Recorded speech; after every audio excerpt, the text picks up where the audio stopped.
감사합니다. 우리 하나님 말씀은 요한복음 20장 19절에서 21절에 있는 말씀입니다. 요한복음 20장 19절에서 21절에 있는 말씀입니다. 이날 곧 안식 후 첫날 저녁 때에 제자들이 유대인들을 두려워하여 모인 곳에 문들을 닫았더니 예수께서 오사 가운데 서서 이르시되 너희에게 평강이 있을지어다. 이 말씀을 하시고 선과 옆구리를 보이시니 제자들이 주를 보고 기뻐하더라. 예수께서 또 이르시되 너희에게 평강이 있을지어다. 아버지께서 나를 보내신 것 같이 나도 너희를 보내노라. 아멘. 네, 우리 청년들이 찬양해 주셔서 감사한데 주일날 좀 우리가 구역을 넣었다가 우리 또 한 구역이 또 주일날 밖에 찬양할 수가 없어서 변경했더니 또 우리 청년들이 이렇게 많이 못 나왔습니다. 다음엔 더 많이 나올 수 있도록 여러분들이 청년부를 위해서 기도해 주시고, 오늘 간식은 우리 김옥희 집사님께서 그렇게 섬겨 주셨습니다. 귀한 섬김에 감사하고, 또 저희 교회 등록하신 지 얼마 되지도 않는데 이렇게 늘 기도하는 자리에, 예배하는 자리에 함께 해주시고 이렇게 귀한 섬김을 해주셔서 감사합니다. 하나님의 은혜가 함께 하시기를 바랍니다. 네, 오늘은 너희에게 평강이 있을지어다 하는 이 말씀을 같이 함께 나누고자 합니다. 안식 후 첫날에 막달라 마리아가 부활하신 예수님을 처음으로 만났고, 그리고 안식 후 첫날 저녁에는 우리 예수님께서 제자들을 만나 주셨습니다. 예수님께서 제자들을 만나 주실 때 이 제자들은 오늘 읽은 말씀처럼 유대교의 지도자들을 두려워하고 유대교의 지도자들을 무서워해서 그들이 문을 잠근 뒤에 그들이 모여 있었습니다. 이것은 그들이 분명히 두려움과 무서움에 사로잡혀 있는 그들의 모습을 볼 수 있죠. 그들은 예수님이 배신당하여 재판장에 끌려가고, 그리고 재판정에서 군병들에 의하여 채찍에 맞으시고, 그리고 처형장으로 끌려가시는 그런 주님의 고난받는 모습을 그들은 보았습니다. 이제 그들의 스승이 그런 고난받는 자리에 있었기에 또 자기들도 그와 같은 길을 걸어갈까 하는 두려움 때문에 그들은 숨어서 문을 잠그고 그들이 모여 있었습니다. 오늘 우리는 인생을 살아가면서 이런저런 모습들처럼 우리는 제자들처럼 불안해하고 두려운 마음을 가지고 이 땅을 살아가는 모습들이 우리에게 있습니다. 사실 이 두려움과 그리고 불안함, 이런 것들은 결국 우리에게 평안함을 빼앗긴 그런 모습들이라고 볼 수 있을 것입니다. 오늘 우리가 살고 있는 이 세상은 평안이라는 단어를 정말 찾아보기가 쉽지 않고, 점점 가뭄에 물이 말라가듯이 우리가 사는 이 세상에는 평안이라고 하는 것이 점점 사라져가고 있다고 생각이 됩니다. 그 대신 신체적인 폭력과 다툼과 싸움, 이러한 것들이 평안이 있는 그곳에 대신 자리 잡았고, 특별히 우리가 몸으로 또 우리의 멱살 잡고 싸우지는 않지만 인터넷상에서 온갖 언어의 폭력들, 말의 폭력들이 정말 너무너무나 심해서 그 댓글과 그 말의 폭력이 한 영혼을 죽게 만들 정도로 잔인한 그런 모습들이 우리의 살아가는 삶 속에 있습니다. 그래서 소중한 공동체인 가정을 비롯하여서 이 세상에 존재하는 공동체마다 파괴와 깨짐과 아픔을 겪고 있는 모습을 보게 됩니다. 가정뿐만 아니라 우리가 살고 있는 이 세상에 있는 많은 공동체가 이런 평안이 없고 다툼과 분쟁과 싸움과 갈등과 이러한 것들로 인하여서 모든 공동체들이 점점 파괴되어져 가고 있는 그런 모습들을 보게 되어집니다. 서로 대립하고 있고 서로 분쟁하고 있고 싸우고 있고 원망과 불평과 투덜거림이 삶의 일상이 되어진 그런 삶의 모습들을 보게 되어집니다. 예수 그리스도의 제자들이 방문을 잠그고 두려움 가운데 속에 숨어 있을 때 부활하신 주님께서 오늘 그들을 찾아오셨던 것을 볼 수가 있습니다. 주님의 부활한 몸은 신비로운 몸이었기에 그들이 아무리 문을 잠그고 있어도 주님은 그들 가운데 속에 시공간을 초월하여 들어오실 수 있는 몸이었기에 그들이 문을 잠그고 있었지만 주님은 그들 가운데 속에 나타나셨습니다. 그리고 그들에게 주셨던 말씀이 너희에게 평강이 있을지어다 하는 말씀이었습니다. 오늘 주님께서 너희에게 평강이 있을지어다라는 이 말씀은 평범한 히브리인들의 인사이지만 본문에서는 더 깊은 뜻이 있다고 여겨집니다. 부활절 첫날 저녁에 제자들을 향하여서 너희에게 평강이 있을지어다 샬롬이라는 말씀은 우리 예수님께서 십자가 위에서 하셨던 내가 다 이루었다라는 이 말씀과 연결되어지는 말씀이라고 이해할 수 있습니다. 예수님께서 다 이루신 것은 사실은 이 땅의 물질과 그리고 성공, 이 땅에 눈에 보이는 그것들을 위하여서 우리 주님께서 그것을 처리하신 것이 아니라 우리가 잘 아는 대로 예수님이 다 이루신 것은 죄와 사망을 위하여 가로막고 있는 그 모든 죄의 문제를 우리 주님께서 해결해 주셨다 하는 말씀을 함께 나누었습니다. 죄의 문제가 있었고 하나님과의 이 죄의 문제가 정리되지 않았다면 하나님과 우리에는 화해가 이룰 수가 없고 하나님과 우리에는 샬롬이 이루어질 수 없는 것입니다.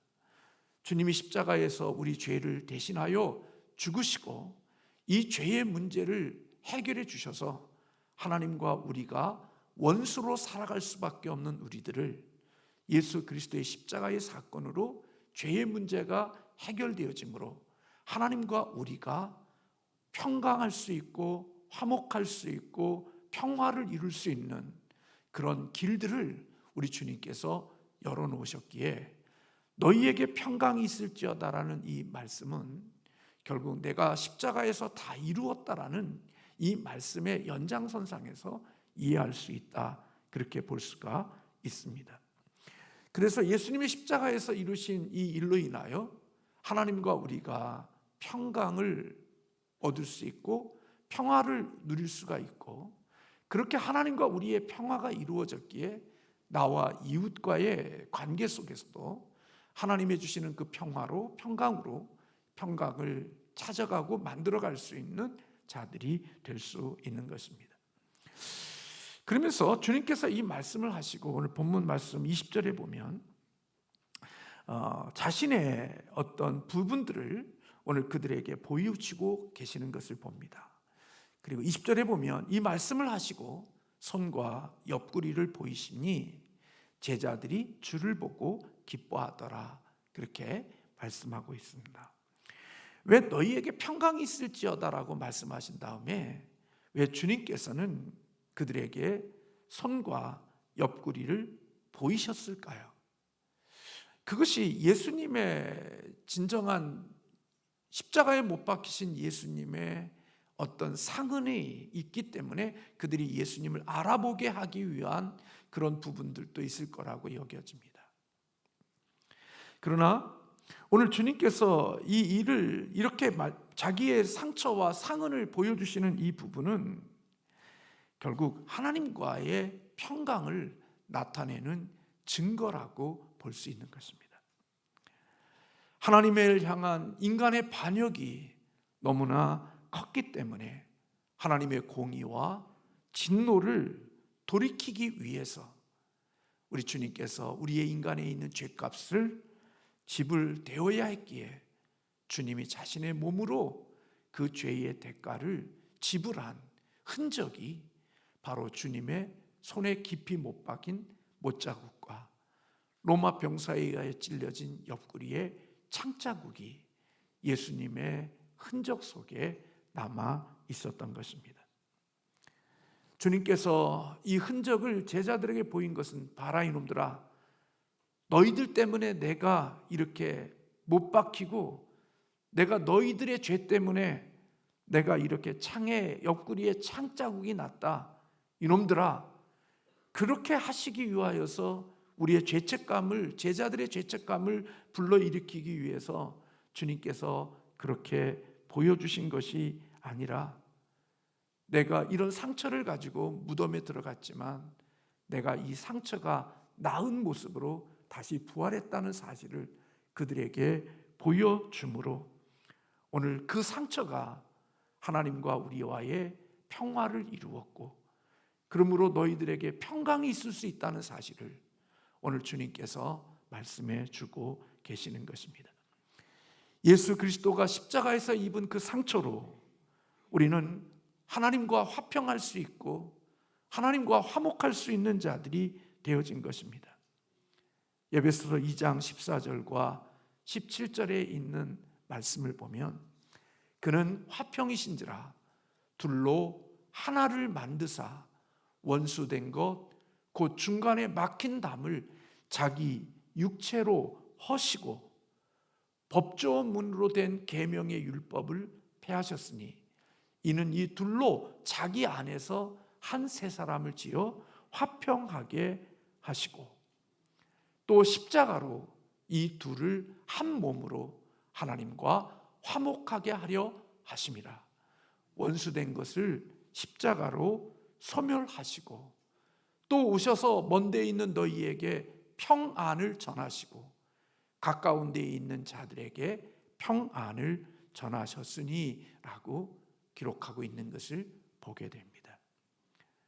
예수 그리스도의 피 흘리심 때문에 하나님과 우리가 평화를 이루고 화목할 수가 있었고, 법조문에 익혀진 모든 계명의 율법이 폐해지고 주님의 그 십자가 안에서 새 사람이 되어 화평하게 되어지는 은혜가 있게 되어졌다고 바울은 에베소 교인들을 향하여 말하고 있는 것입니다. 참된 기독교 그리고 구원받은 하나님의 사람들은 화평을 좋아하고 평화를 사랑하는 자들이 된다는 것입니다. 누가 그것을 원하시느냐? 우리 주님이 그 일을 이루셨고 우리에게도 그런 평강이 있기를 바라신다는 것입니다. 마태복음 5장 9절에 보면 우리 주님께서 산상수훈 가운데 속에 화평케 하는 자는 복이 있나니 그들이 하나님의 아들이라 일컬음을 받을 것이며, 그렇게 말씀하고 있습니다. 하나님의 자녀된 자들의 특징이 화평을 만들어가는 사람들, 그들이 화평케 하는 자로서 인생을 살아가는 자들이 바로 하나님의 자녀된 자들의 특징이고 하나님의 자녀된 자들의 모습임을 우리에게 가르쳐주고 있습니다. 그것은 바로 예수 그리스도가 십자가에서 이루신 결과고, 그리고 우리들에게 그 평화와 평강과 그리고 화평을 우리에게 십자가에서 허락해 주시고 그 길을 열어주신 것입니다. 주님은 하나님과 우리 사이에 화평을 주시기 위해서 자신의 몸에 못자국과 창자국을 가지고 십자가에 죽으셨습니다. 이것은 우리가 이 땅을 살아가면서 화평을 이루기 위하여 요구되는 것이 어떤 것인지를 우리에게 가르쳐주고 있는 것입니다. 다시 말하면 화평과 평강과 샬롬은 저절로 이루어지는 것이 아니라 자기의 희생과 십자가의 깊은 못 박힘과 창에 찔리는, 그래서 물과 피를 흘려야 되는 고통스러운 그 고통을 통하여서 샬롬과 평화가, 평강이 이루어진다는 사실을 오늘 주님이 우리에게 보여주시는 것입니다. 인간은 평화를 위해서 뭐 합니까? 전쟁을 합니다. 평화를 가지겠다고 우리는 싸웁니다. 저도 그렇고 여러분도 그렇고 이 땅을 살아가는 방식이 평화를 얻겠다고 전쟁하고 평화를 얻겠다고 싸우고 평화를 위해서 다툽니다. 평화를 위해서 다투는데 그 결과가 무엇인지 아시죠? 수많은 사람이 생명을 잃고 수많은 사람들이 상처를 받고 수많은 사람들이 아픔을 겪습니다.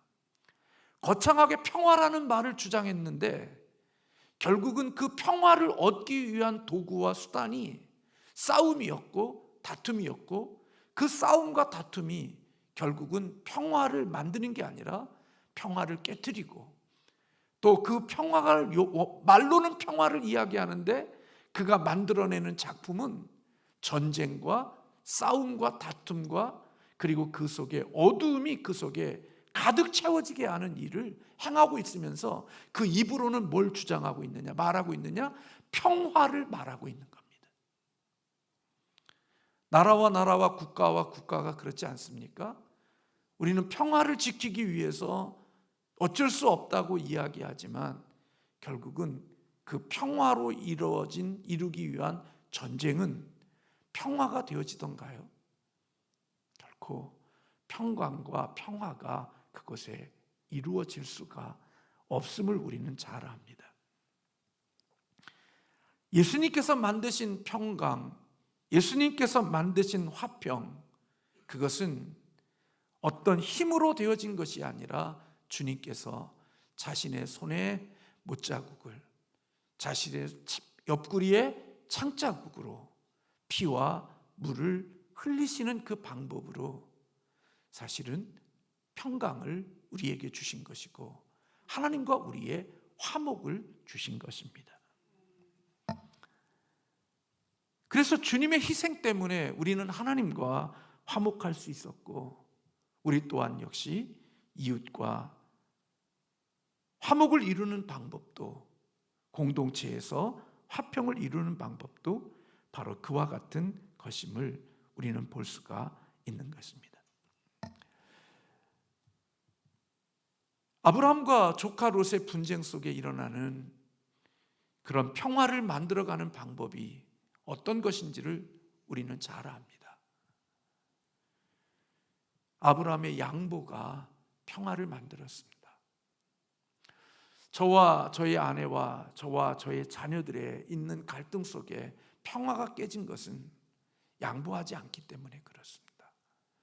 아내도 양보하지 않고 저도 양보하지 않고 저희 자녀도 양보하지 않고 나도 양보하지 않고 자기 고집을 가지고 뭔가 그 일을 이루려고 하면 거기에는 평화가 이루어지지 않습니다. 이 땅을 살아가는 가운데 속에 나름대로 평화는, 공평하게 이루어지는 평화는 없습니다. 그런 세계는 이 땅에서 우리가 추구하지만 그런 공평한 평화는 없습니다. 평화를 이루고 있는 그 공간에 가보면 누군가의 희생과 누군가의 자기를 부정하고 부인하는 자기 희생이 있기에 그것이 유지되어지고 있는 경우들이 참 많습니다.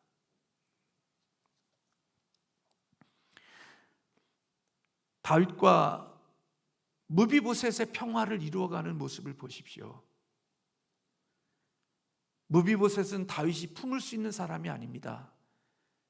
그를 살려두면 사울의 왕족의 자손이기 때문에 그를 남겨놓으면 다윗의 왕위가 위태로워질 수 있는 요인입니다. 그런데 다윗은 사울의 손주를, 가문을 찾아서 그를 자기 밥상에 앉히고, 이것은 여러분 쉽지 않은 일입니다. 대부분 배신하고 대부분 등에 칼을 꽂는 사람들을 보면 나를 가장 잘 알고 우리의 형편을 잘 아는 사람들이 대부분 등에 칼을 꽂는 경우들이 많습니다. 어느 한 교회의 목사님, 한 1000명이 넘는 교회 목사님의 설교를 들으면서 그 교회에 가장 깊숙이 있는 그 사람의 배신으로 교회가 여러 가지 위기와 어려움 속에 겪고 있는 그런 상처난 모습 때문에 아픔의 마음을 가지고 긴 시간 동안 설교하며 목사와 교회에 대한 이야기를 공개적으로 이야기하는 그 설교를 들은 적이 있습니다. 다윗이 무비보셋을 품는 것은 쉽지 않은 것입니다. 그런데 그것을 품을 수 있는 것은 다윗의 희생과 다윗의 양보와 자기 포기가 다윗에게 있었기에 무비보셋과 함께 밥을 먹을 수 있었고 함께 살아갈 수 있는 평화와 평강을 만들 수 있는 자가 됐던 것입니다. 그리고 무비보셋도 그 다윗의 마음을 알았기에, 다윗의 그 은혜를 알았기에 그가 다윗이 아들 압살롬에 의하여서 쫓겨가서 피난다는 비참한 자리에 있을 때 무비보셋은 씻지 않고 다윗이 겪는 그 고통 자리에 다윗이 돌아올 때까지 함께 그 아픔을 감수했던 그런 무비보셋의 모습을 볼 수 있습니다. 오늘 21절에 주님께서 말씀합니다. 아버지께서 나를 보내신 것 같이 나도 너희를 보내노라. 하나님께서 예수님을 왜 보내셨느냐? 평강을 만들기 위하여, 하나님과 우리를 평화롭게 하고 인간과 인간을 평강으로 평화롭게 하기 위하여, 샬롬을 위하여 하나님이 예수님을 우리에게 보내신 것처럼 나도 너희를 보낸다라는 이 말씀 속에는 그냥 단순히 가고 싶은 대로 가라는 것이 아니라 너희들도 삶의 현장 속에서 평강을 만들어가는, 평화를 만드는 자로 내가 너를 보낸다라는 의미가 있지 않겠습니까? 우리를 삶의 현장에 보내는 것은 악바리가 되어서 악다구를 가지고 싸우는 자로 보내는 게 아니라 평강을 만들어가는 자로 우리를 보내신다는 겁니다. 근데 저 자신이 이 말씀을 준비하면서 보니까 평강을 만드는 자로 살기보다는 분쟁과 다툼과 갈등으로 살아가는 경우들이 저 자신의 삶에도 있음을 부인할 수가 없습니다. 왜요? 내 몸에 손에 못자국을 박지 않으려니까, 내 옆구리에 창자국을 맞지 않으려고 하니까 평화를 만들지 못하는 겁니다. 평강은 그냥 만들어지는 게 아니라 계산기로 공평한 것을 따지면서 살아갈 때 평강이 만들어지는 게 아니라 내가 양보하고 희생하고 나를 좀 포기한 것을 상대방이 알고 느껴서 그가 은혜로 산다는 것을 깨닫게 되어졌을 때 사실은 그도 변화되어져 평강을 만들 수 있는 자가 되는 것이 하나님의 주신 축복인데, 그 시간이 너무 죄인들로 살아가는 우리들이기에 시간이 길고 우리에게 견디기 어려운 그런 오랜 시간들이기에 우리는 견디지 못하고 우리에게는 터져버리는 경우들이 우리의 삶 가운데 있는 것을 보게 되어집니다. 삶의 구조가 자기 유익과 자기 만족에 초점을 둔 이기적인 사람들은 평화를 만들지 못합니다. 자기 중심적이고 이기적인 삶을 가지고 살아가는 사람들은 결코 평강을 만들어 갈 수가 없습니다. 자기 희생 없이 자기의 원하는 것을 얻으려는 사람의 공식은 싸우는 겁니다. 분쟁을 일으키는 겁니다. 다투게 하는 겁니다. 그래서 자기 희생과 자기 헌신과 자기 드림이 없이 자기의 원하는 것을 얻으려고 하면 남들이 이루어놓은 곳에 들어가 그들을 서로 분쟁시키고 다투게 함으로 그 틈새에 들어가 내가 원하는 것을 얻는 방식이 희생과 헌신과 드림이 없이 자기 이기심과 자기 목적으로 삶을 이루어가는 사람들의 특징인 것입니다. 이단들을 보십시오. 자기가 뿌린 것 하나 없고 그들을 위하여 심은 곳이 하나도 없음에도 그곳에 슬며시 들어가서 그 공동체에 있는 사람들끼리 서로 분란을 일으키고 다투게 하고 서로 싸우게 함으로 그 틈을 이용하여 자기의 원하는 것을 찾고 자기의 원하는 것을 가지는 아주 악한 방법으로 사용하는 것이 신천지를 비롯한 이단들의 방법이지 않습니까? 모든 공동체가 다 그런 것입니다. 오늘 우리의 가정도 평화가 없는 것은 지독한 자기 사랑과 자기 이기심으로 똘똘 뭉쳐있는 구성원들이 운행되어지면 그 공동체는 매일매일의 싸움과 다툼이 멈출 날이 없는 것입니다. 그러나 누군가 그 가운데 속에 손에 못을 받고 누군가의 옆구리에 창자국을 맞으면 그 손에 못 박힘과 옆구리의 창자국이 샬롬을 만들고 평강을 만들어가는 겁니다. 예수님의 방법이 그 방법으로 평강을 만든 겁니다. 그러니 여러분, 교회 안에서나 가정 안에서나 지독한 자기 이기심을 가지고 자기 드림과 헌신이 없으며 자기 목적을 이루어가려고 할 때 그가 할 수 있는 방법은 전쟁을 일으키는 것, 싸우는 것, 피 터지게 하는 그 방법을 통해서 자신의 것을 얻으려고 하는 것입니다. 그러나 주님은 그런 방법으로 샬롬을 만들어 가지 않았습니다. 전쟁은 결코 평강을 만들어내지 못합니다. 오늘은 내가 이기지만 내일은 그 사람이 나를 이길 수가 있는 것입니다. 결코 평강이라는 것은 그 속에 있지 않습니다. 평강은 너와 내가, 우리가 함께하는 사람들끼리 다 함께 그 모든 마음들 속에 완성되어진 문제가 없는 그 모습이 평강이지, 누구는 이기고 누구는 진 그런 구조 속에 이루어지는 그것은 평강이라고 볼 수 없는 것입니다. 그래서 여러분, 우리에게는 뭐가 필요한 거냐? 성령의 힘이 필요한 겁니다. 하나님의 능력이 우리에게 필요한 것입니다. 하나님의 힘이 없으면, 성령의 능력이 없고 하나님의 은혜가 없으면 평강 못 만듭니다.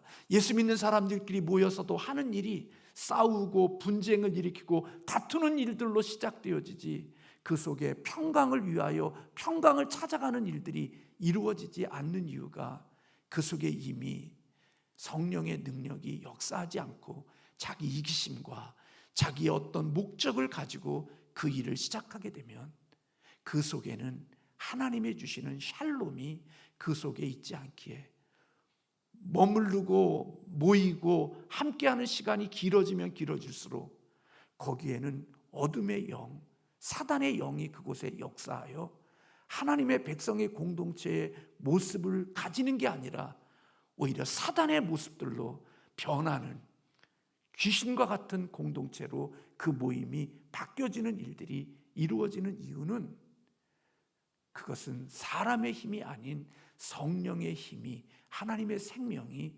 평강을 만들어 간다는 것입니다.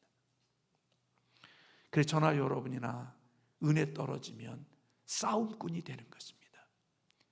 교회 생활하면서 믿음 떨어지고 신앙 떨어지고 성령의 충만함이 조금 줄어들면 놀랍게도 날카로워지고 싸움닭처럼 싸움하기 위하여 달려드는 모습으로 변화되어지는 이유는 우리 안에 그리스도의 생명이 작동하고 있는 게 아니라 어디서 잘못 들어온 거짓된 영이나 더러운 영이 그 속에서 역사하고 있기에 교회 공동체에 샬롬을 만들어가는 게 아니라, 평강을 만들어가는 게 아니라 전쟁과 싸움을 일으키는 하나님의 그 분쟁의 근원이 되어지는 일들이 이루어지는 이유는 그 속에 예수 생명의 십자가의 은혜가 없기 때문에, 더러운 영이나 잘못된 영에 붙들리게 되어지면 결국 우리는 가룟 유다에게 사단이 그 속에 들어갔다는 말씀과 함께 그가 예수를 팔아버리는 것처럼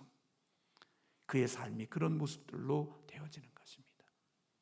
그것은 어느 한 특정한 사람에게 이루어지는 일이 아니라 목사이더라도 내 안에 성령의 충만함이 없으면, 성령이 충만할 때는 그래도 평강을 만들어가는 능력이 내 안에 계신 예수의 생명으로 있지만, 그게 줄어들고 그게 없어지면 평강을 만들어내지 못하고 싸움과 분쟁의 원인자가 되어지는 일들이 될 수 있는 것입니다.